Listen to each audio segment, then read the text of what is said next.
குடும்பத்தில் பெரிய பிரச்சனை என்னன்னா, தெரியாததெல்லாம் தெரிஞ்ச மாதிரி பேசுறது.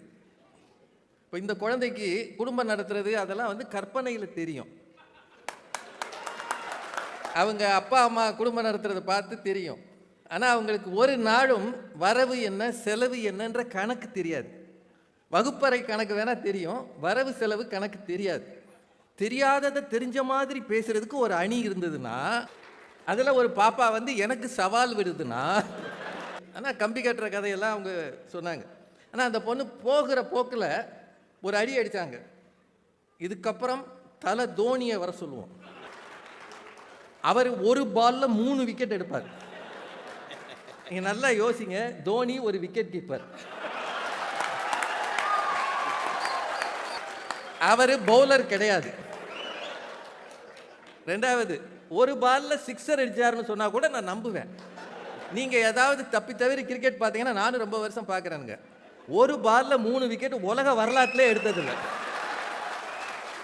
அப்படின்னா இதுதான் அவங்க அணிக்கு சப்போர்ட்னா அது விளங்காத அணின்னு அர்த்தம். கால் கட்டு போடு, அதுக்கப்புறம் தான் வந்து அவன் திருந்துவான். அவன் ஏற்கனவே ஒரு கம்பெனியில் அசிஸ்டன்ட் மேனேஜராக இருக்கான், இல்லை ஒரு பேங்க்கில் அதிகாரியாக இருக்கான். கால் கட்டு போடுற வரைக்கும் வர்ற ரூபாயெல்லாம் வாங்கி கீழே ஓட்டுக்கிட்டு இருந்தேன்.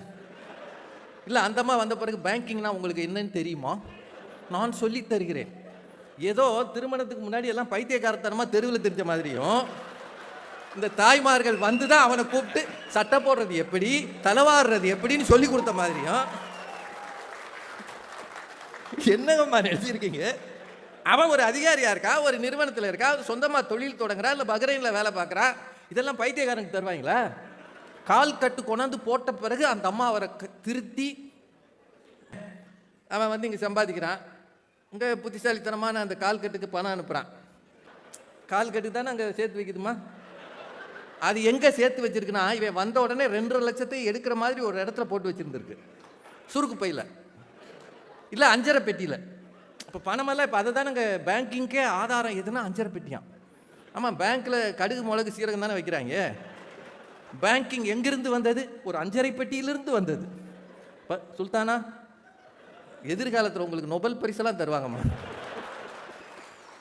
இங்கேருந்து போனவன் போன காசெல்லாம் 2.5 லட்சத்துக்கு பைக் வாங்கி திரும்ப இங்கே வேலைக்கு வரான்னு அவங்க சொன்னாங்க. ஏதோ லட்சத்தில் ஒருத்தர் இருப்பான், நான் தெரியாமல் கேட்குறேன். அவன் தான் கால் கட்டு போட்டாலே திருந்திடுவானே. அப்போ இவங்கிருந்து சேர்த்ததெல்லாம் அவன் சரியாக தானே செலவு பண்ணியிருக்கணும். இப்போ கால் கட்டும் வேஸ்ட்டுன்னு நீங்களே சொல்லியிருக்கிறீங்க. ஆண்களுக்கு சொந்தமான பொருட்கள் எத்தனை அப்படின்னு வீட்டில் பாருங்கள், பெண்களுக்கு சொந்தமானது எத்தனைன்னு பாருங்கள். சும்மா பாருங்கள், இந்த அட்மினிஸ்ட்ரேட்டர்கள்ட்ட பாருங்கள், பெண்களுக்கு சொந்தமானது எத்தனைன்னு பாருங்கள்.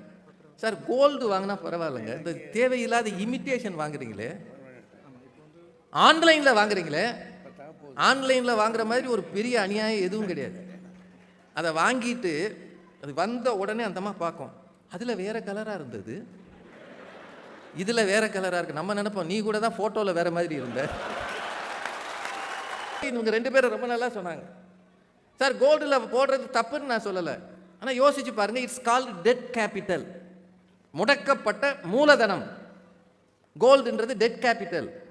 நீங்கள் 100 பவுன் வச்சுக்கோங்க, ஒரு பவுன் 40,000 ரூபான்னு வச்சுக்கோங்க, 100 பவுன் எவ்வளவுன்னு வச்சுக்கோங்க. இந்த தொகை எந்த வருமானமும் இல்லாமல் லாக்கர் ரெண்ட் கொடுத்து உள்ளே இருக்கு. இதுதான் குடும்ப நிதி நிர்வாகமா? இதை சொல்றதுக்கு ஒரு 3 பேர் அவசியமா? ஆண் எப்போதுமே தன்னுடைய சுகங்களை குறைத்து கொண்டு மற்றவர்களுக்கு நிறைய வசதிகளை செய்து கொடுப்பார். தன்னுடைய சுகங்களை குறைத்து, அது தீபாவளியாக இருக்கலாம், கிறிஸ்துமஸாக இருக்கலாம், ரம்ஜானாக இருக்கலாம், எது வேணாலும் இருக்கலாம். நீங்கள் உங்கள் எல்லார்ட்டையும் கேட்குறேங்க, பெண்கள்கிட்டையே கேட்குறேன். ஷாப்பிங், தீபாவளி ட்ரெஸ்ஸோ ஏதோ முதல்ல யாருக்கு வாங்குறாங்க, கடைசியாக யாருக்கு வாங்குறாங்க? முதல்ல குழந்தைகளுக்கு வாங்குவாங்க, ஃபஸ்ட்டு குழந்தைங்களுக்கு, அப்புறம் அப்பா அம்மாவுக்கு, அப்புறம் அந்தம்மா ஏற்கனவே வாங்கியிருக்கோம், அப்புறம் தீபாவளிக்கு முதல் நாள் சொல்லும் உங்களுக்கு ஒன்றுமே வாங்கலை. அந்த விமானத்தில் பாதிக்கு அந்த முன்னாடி ஒரு 5-6 சீட்டு பிஸ்னஸ் கிளாஸு, நாங்கள் இருந்தது முதல் ரோ எக்கானமியில் இருந்தோம். இந்த பிஸ்னஸ் கிளாஸில் கடைசி சீட்டில் ஒரு அம்மா உட்காந்துருக்கு. எக்கானமியில் 10ஆம் நம்பரில் ஒரு ஆள் உட்காந்துருக்கிறாரு. என்டையர் ரூட்லையும் அவர் இங்கேருந்து அந்த அம்மாட்ட பேசுகிறாரு, அந்த அம்மா அங்கேருந்து இவர்கிட்ட பேசுது. பிறகுதான் தெரிஞ்சது அது கணவன், அது மனைவி. நான் சொல்றது உண்மையா இல்லையான்னு பாரதி மேடத்திட்ட கேட்டுக்கங்க. அவன் எவ்வளவு தியாகினா வீட்டுக்காரம்மாவுக்கு பிசினஸ் கிளாஸ் கொடுத்துட்டு இல்லைன்னு சொல்லலை. அது அவங்க மாற்றவே முடியாது. இங்கேருந்து அந்தம்மா அப்படின்னு திரும்ப உடனே ஒரு ஃபோன் எடுத்து கொடுப்பாரு. இப்படின்னு திரும்ப ஏதோ ஒன்று எடுத்து கொடுப்பாரு. வழி நெடுக அந்த ஆள் இந்த சீட்டில் நிம்மதியாகவே இல்லை. அது அங்கேருந்து இப்படி திரும்பி திரும்பி ஏறிக்கிட்டே இருக்கு. I am in business class, your economy. ஏன் ஒருவேளை அவனாலேயே அதில் போயிருக்கலாம், பக்கத்தில் உட்காந்துருக்கலாம். அதனால நான் எக்கானமியில் வந்தாலும் நீ பிஸ்னஸ் கிளாஸில் வாங்குறான் பாருங்க, அவனுக்கு பேர் தான் கணவன். எதிர்கால இன்வெஸ்ட்மெண்ட் நீங்களே பாருங்க.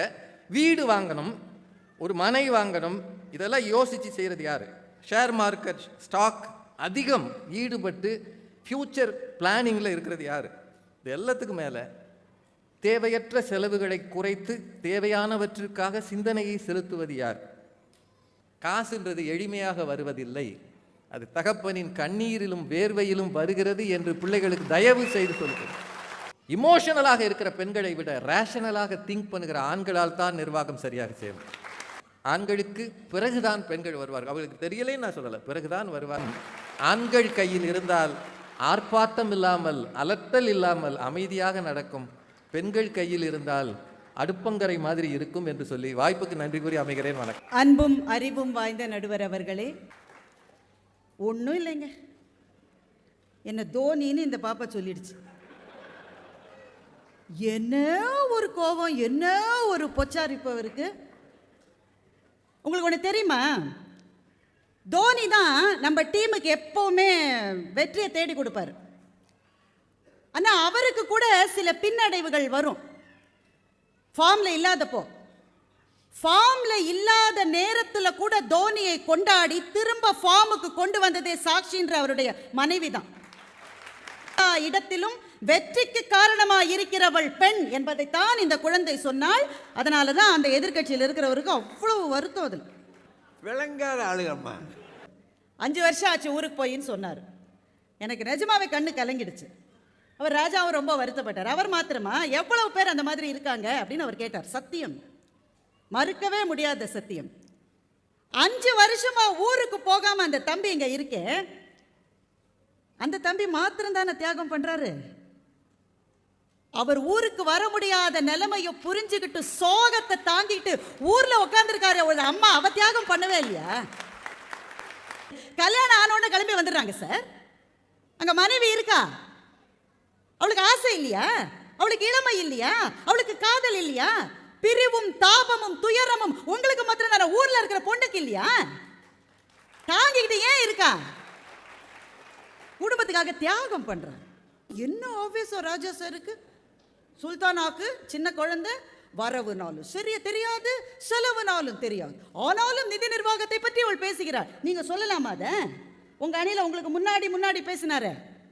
பேசின ஆளு லெக்கின்ஸ் போடுறத பத்தியும் நைட்டி போடுறத பத்தியும் மாஞ்சி பேசினாரு. அவர் போட்டு பார்த்துட்டு பேசினாரு. இல்லப்பா, போட்டவங்களை பார்த்து பேசினாரா? அதே மாதிரி தான். அதுவும் போட்டவங்களை பின்னாடியே போய் வேற பார்த்து பேசிருக்காரு. அந்த அம்மாவை நாய் தான் துரத்துது, நரி தான் துரத்துது. உங்களுக்கு என்ன சாமி அதுல ஆச்சு? போட்டவங்களை பார்த்து அவர் பேசினாரு. தன் கண் முன்னாடி வாழ்கிற தந்தை தாயை பார்த்து இந்த குழந்தை பேசக்கூடாதா? கேட்டா கோல்டு டெட் இன்வெஸ்ட்மெண்டா. சொல்லுவது யாரு? ராஜா. செந்தில்கிட்ட கேளுங்க, நாளைக்கு என்ன ப்ரோக்ராம்னு. போய் செந்தில்கிட்ட உண்மையை கேளுங்க. நான் சொன்னேன், ஒரு ஊருக்கு வந்திருக்கோம் சார், பாரேன்னு ஒரு ஊருக்கு வந்திருக்கோம். டூரிஸ்ட் கண்ட்ரி வேற இது. ஒரு 4 இடம் போகலாம், ஒரு பீச்சை பார்க்கலாம். நகை கடைக்குத்தான் போக வேண்டும் என்று சொன்னது யார்? செந்தில். சாட்சி நீங்க தான். அவ்வளவு நெருக்கடிமா. Gold dead investment. ஆண் தன்னுடைய சுகங்களை குறைத்து கொண்டு மற்றவர்களுக்கு கொடுப்பான். ஆண்கள்லாம் தியாகம் பண்றாங்களாம், விட்டு கொடுப்பாங்களாம். இவங்க 4 பேர் ஒரு மஞ்சள் சட்டை போட்டிருக்கிறதே அவரால் பொறுத்துக்க முடியல. விட்டு கொடுப்பாங்க சார். மனசாட்சியோட பேசுங்க சார். எத்தனை நம்ம வீட்டில் நடந்திருக்கு சார், எல்லா வீட்லையும் நடந்திருக்கும். சாப்பாடு ஓரளவு செஞ்சு வச்சிருப்பாங்க அம்மா. அன்னைக்குன்னு பார்த்து அந்த பையன் கிரிக்கெட் விளையாடிட்டு நாயா பையா கஷ்டப்பட்டுட்டு வருவான். 2 பேர் சாப்பிட்ற சாப்பாட்டை அவனே சாப்பிடுவான். பசி இல்லை ஸ்விம்மிங் போயிட்டு வருவான், ரொம்ப பசி, எல்லாம் இன்னும் கொண்டான்னு அந்த கடைசி சாப்பாட்டு தட்டில் அந்த பாத்திரத்தில் கடைசி சோத்தை எடுக்கிற போது கரண்டி பாத்திரத்தில் உறைஞ்சா சத்தம் வரும். அந்த சத்தம் கேட்டால் வெளியில் இருக்கிறவங்களுக்கு தெரிஞ்சிடும் சோறு இல்லைன்னு. அந்த சத்தம் கூட கேட்காம சாப்பாட்டை கையில் எடுத்து கொண்டு வந்து கொடுப்பா. ஏன்னா எல்லாத்தையும் எனக்கு கொடுத்துட்டு உனக்கு இருக்காமா, நிறைய இருக்குடா கண்ணு, நீ சாப்பிட்றா சொல்லுபவள் எப்போதும் பெண்ணாகத்தான் இருக்க முடியும். விட்டு கொடுப்பதை பற்றி ஆண் பேசலாமா? 9 மாசம் குழந்தை வயத்துல இருக்கும்போது பிடிச்சதை சாப்பிட முடியாது, பிடிக்காததை சாப்பிடுவோம். எதை சாப்பிட்டாலும் வெளியில தள்ளும், இருந்தாலும் குழந்தைக்காக சாப்பிடுவோம். நீங்க 9 மாசத்துல ஏதாவது ஒன்றை விட்டு கொடுத்துருக்கீங்களா சார் குழந்தைக்காக? அட ஒரு தம்பு, ஒரு தண்ணி, ஏதாவது. பேச்சு மாத்திரம் பிரம்மாண்டமா இருக்கும். பிஸ்னஸ் கிளாஸ்ல ஒரு அம்மா உட்காந்துருந்து, நேர் பின்னாடி ஒரு ஆள் உட்காந்துருந்தார். இவர் அந்த அம்மாவையும் அந்த ஐயாவையும் நாங்களும் பார்த்தோம், இவரும் பார்த்தோம். இவர் சொல்றாரு அவங்க மனைவியாம், அவர் கணவனும். இல்லைப்பா, மனைவி தான். இல்லை, நான் பக்கத்தில் இருந்தேன், பார்த்தேன். ஆமாடா, சொல்றது உண்மைதான்டா, மனைவி தான். இல்லை உண்மையை சொல்லணும் இல்லையா? நான் பார்த்த மட்டும் ஏன் அந்த அம்மா பாஸ் மாதிரியும் அவர் செக்ரட்டரி மாதிரி தான் எனக்கு தெரிஞ்சு. நானும் அப்படி தான் நினைச்சப்பா. சரி சரிதான். ஆனால் பாஸாக இருந்திருந்தா அந்த தாயினுடைய தோளை தொட்டு பேசுவாரா? அதை பற்றி நமக்கு தெரியல. அதனால நம்ம ஒரு முடிவுக்கு விட முடியாது தானே. அவங்க பாஸ் செக்ரட்டரி மாவில் சபார்டினேட்டாவாக கூட இருக்கலாம். இப்போ மனைவியை பிஸ்னஸ் கிளாஸ்லேயே உட்காத்தி வச்சுட்டு இவர் இங்கே பின்னாடி உட்காந்துட்டு வர்றாருன்னு வைங்களேன், அவர் தியாகம் செய்கிற ஆண் அப்படின்னு கூட நீங்கள் வச்சுக்கோங்க. ஆனால் அந்த அந்த அந்த மனைவி அங்கே முன்னாடி உட்காந்துருக்காங்கல்ல, பிஸ்னஸ் கிளாஸ் பேசஞ்சர்ஸ்க்கு தான் முதல்ல சாப்பாடு கொடுப்பாங்க. இவர் பின்னாடி தான் இருக்கார். தனக்கு சாப்பாடு வந்த உடனே அந்த அம்மா வெயிட் பண்ணுது, இவருக்கு சாப்பாடு வர மட்டும். ஏதோ ஒரு காரணத்தினால அவங்க பிஸ்னஸ் கிளாஸில் வராங்க. உடம்பு சரியில்லாதவங்களா கூட இருக்கலாம், அது வேற ஏதாவது பிரச்சனையில் இருக்கிறவங்களா இருக்கலாம். விட்டு கொடுப்பது என்பதை ஆண்கள் செய்யவே இல்லைன்னு நான் சொல்லல. ஆனால் பெண்கள் விட்டு கொடுப்பது மாதிரி ஆண்களால் ஒரு காலம் விட்டு கொடுக்க முடியாது, ஒரு காலம் விட்டு கொடுக்க முடியாது. ஏன் தெரியுமா?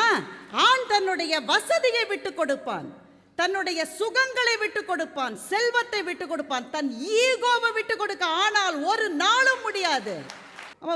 ராஜசருக்கு எவ்வளோ வேலை இல்லைன்னு பாருங்க. ஒரு வீட்டில் ஆணுக்கு எவ்வளோ பொருள் இருக்குன்னு உட்காந்து எழுதிருக்காரு, ஒரு லிஸ்ட்டு போட்டு 1 2 3 4 5 6. பெண்ணுக்கு எவ்வளோ பொருள் லிஸ்ட்டு போட்டு எழுதிருக்காரு. உங்களுக்கு கம்மியாக பொருள் இருந்தால் போதும் சார். ஏன்னா நிறைய பொருள் வாங்கி நிறைய அழகுபடுத்தினாலும் நீங்கள் இருக்கிற மாதிரி தான் இருப்பீங்க. நீங்கள் தானே சார் அழகுபடுத்திக்க முடியும். அழகாகவே இல்லாதவங்க எப்படி அழகுபடுத்திக்க முடியும்?